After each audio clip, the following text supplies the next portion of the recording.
Hello les amis, je vous retrouve pour une nouvelle vidéo sur le football et la Ligue Europa 2024-2025 et je vais vous présenter le match Manchester United contre Athletic Bilbao. C'est un match qui a lieu ce jeudi 8 mai 2025 à 21 h pour le compte des demi-finales retour dans cette compétition.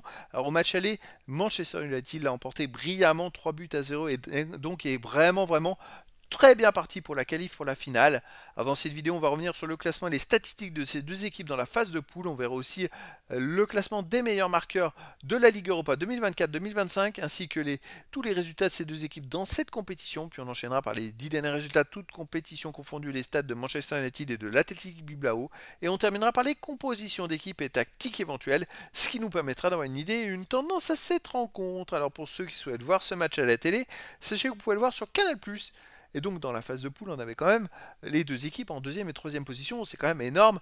Manchester United avait fini troisième avec 18 points en 8 matchs, 5 victoires, 3 nuls, aucune défaite, 16 buts marqués, 9 buts encaissés, plus 7 de différence de but. Et ils étaient à 1 point de l'Athletic Bilbao qui avait 19 points en 8 matchs, 6 victoires, 1 nul, 1 défaite, 15 buts marqués, 7 buts encaissés, plus 8 de différence de but. Donc deux équipes qui se tenaient vraiment d'un point de vue niveau de jeu dans la phase de poule. Alors tous les résultats depuis le début de cette compétition, Manchester United, ils sont invaincus. C'est quand même une sacrée performance. Vous voyez, ils n'ont pas perdu en phase de poule. Puis en huitième, ils ont éliminé la Real Sociedad. Puis Lyon en quart, un match fantastique. Ils étaient menés 4-2 à la 110e minute avant de gagner 5-4. Alors à domicile, ils ont fait un partout contre le FC Twente, ils ont gagné 2-0 contre le PAOK Salonique, ils ont gagné 3-2 contre Bodo Glimt, ils ont gagné 2-1 contre les Rangers, ils ont gagné 4-1 contre la Real Sociedad et 5-4 contre Lyon.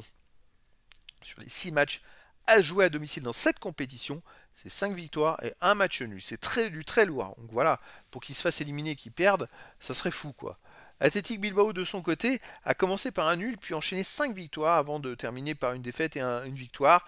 En poule, ils se sont très bien comportés et ils ont joué directement des huitièmes de finale où ils ont éliminé Rome. Ils ont perdu 2-1 à Rome, puis ils ont gagné 3-1 le match retour. Puis ils ont battu les Glasgow Rangers et puis là, voilà, ce match aller est vraiment oublié. On va voir s'ils sont capables de se ressaisir à l'extérieur dans cette compétition. Ils ont fait un partout à l'AS Rome. Ils ont gagné 2-1 à Ludogorets Razgrad. Ils ont gagné 2-0 à Fenerbahçe. Ils ont perdu 4-1 à Besiktas. Vous voyez, ils sont capables de dégoupiller dans certains matchs. Ils ont perdu 2-1 à l'AS Rome, fait 0-0 aux Rangers. Ça va être très compliqué pour eux. Au niveau des meilleurs marqueurs pour Athletic Bilbao, en 9e position, il y a Nico Williams et Inaki Williams avec 5 buts. Et également Bruno Fernandes et Ojlund de Manchester United avec 5 buts. Il n'y a pas d'autres joueurs des deux équipes dans les 36 premiers du classement pour l'instant. Les 10 derniers résultats, toutes compétitions confondues, Manchester United, 3 victoires, 3 nuls, 4 défaites, 18 buts marqués, 17 encaissés, plus 1 de différence de but. Alors ils ont beaucoup de mal en championnat. Ils sont très mal classés, par contre ils se rattrapent en Coupe d'Europe et ça va être la seule chance pour eux d'aller en Coupe d'Europe la saison prochaine, ce serait de gagner la Ligue Europa. À domicile, ils restent sur une défaite contre Wolverhampton 1-0, une victoire 5-4 contre Lyon. Sinon, ils ont aussi fait 0-0 contre Manchester City. Donc, il n'y a pas beaucoup de matchs à domicile en ce moment. Ils en ont joué que 3. Sur ces 3-là, ils ont quand même fait une victoire et 2 matchs nuls. Bon, une victoire, une défaite, un nul, pardon. C'est pas des résultats au top. Athletic Bilbao, de son côté, sur les 10 derniers matchs, c'est 5 victoires, 3 nuls, 2 défaites. 10 buts marqués, 6 buts encaissés, plus 4 de différence de but. Il reste sur 2 défaites dans les 3 derniers matchs. C'est dommage, c'est vrai qu'ils ont perdu ce match contre Manchester United. Alors c'est un peu étonnant parce que moi je ne m'attendais pas à ce qu'ils perdent contre Manchester United. Je les aurais vus beaucoup plus.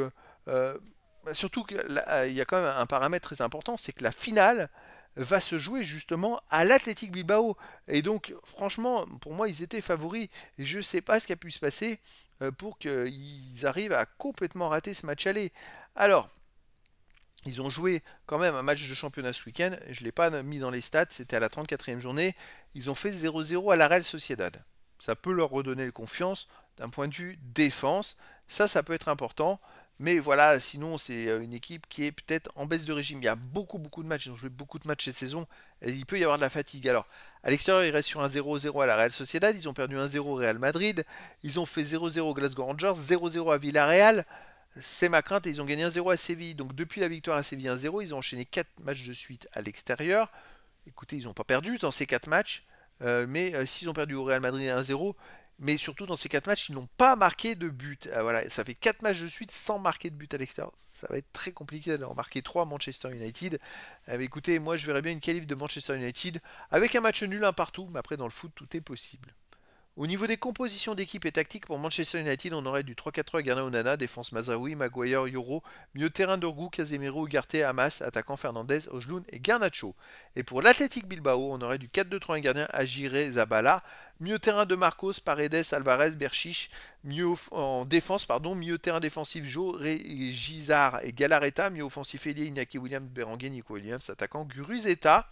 Donc voilà les amis, le décor est planté entre ces deux équipes et donc je vous donne rendez-vous ce jeudi 8 mai 2025 à 21 h pour le match de football de demi-finale retour de la Ligue Europa 2024-2025. Manchester United reçoit l'Athletic Bilbao. Voilà les amis, je vous dis à très bientôt pour une nouvelle vidéo.